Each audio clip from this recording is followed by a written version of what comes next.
Hey guys, welcome to my channel. My name is Leanne, and in today's video I'm sharing with you a really good Christmas dessert idea.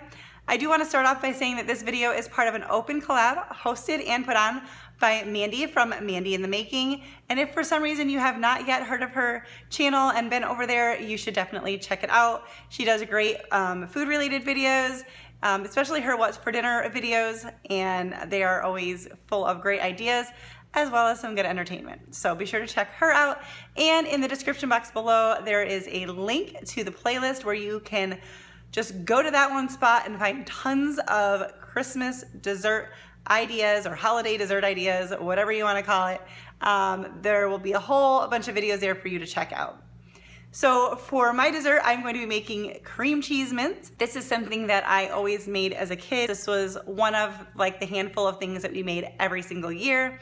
And we would include these in like teacher gifts and that kind of thing, but I continue making them as an adult. People always love them, and they're great to kind of sprinkle into a cookie tray or whatever.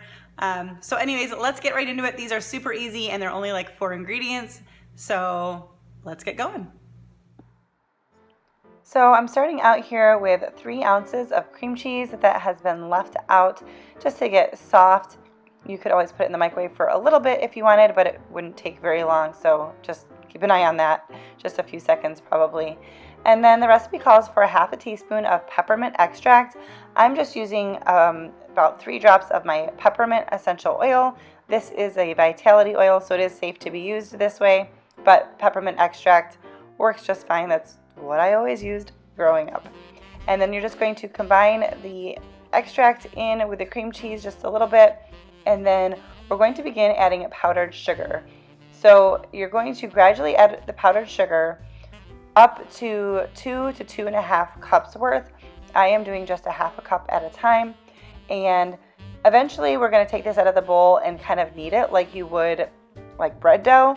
But I start out by doing this just in the bowl with a spoon because it's very, very sticky in the beginning. And you want to go until it is not so sticky, but it's still a little bit tacky and not too much powdered sugar that it's crumbling. If you are new to my channel, perhaps stopping by for the first time, I would love it if you would consider subscribing and sticking around my YouTube channel to see some of my future videos. So now I'm just taking some granulated sugar and putting that into a bowl. There's not, I don't know, a certain amount, but we're going to be making little balls and rolling it in the granulated sugar, so that's what that's for.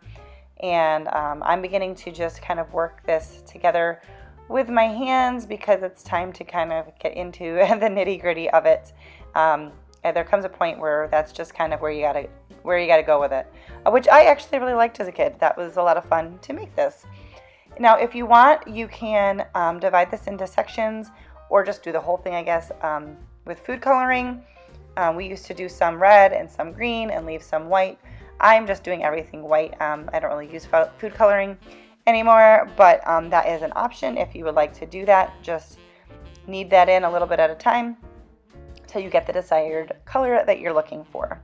So I'm just working this until I just kind of have the right texture, and then we're going to begin making little balls. I guess it's not really dough, but it kind of feels like dough.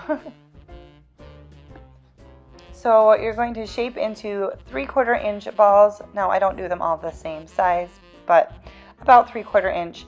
And then you're going to roll them in the granulated sugar. And I always do a few of them up before I flatten them with a fork, which you'll see in just a second. You don't want to leave them too long because the idea for these is that they're going to dry out. We're not baking these or anything. They just kind of dry at room temperature. But I just to save my steps a little bit, I do a few at a time, and then you just partially flatten them with a fork.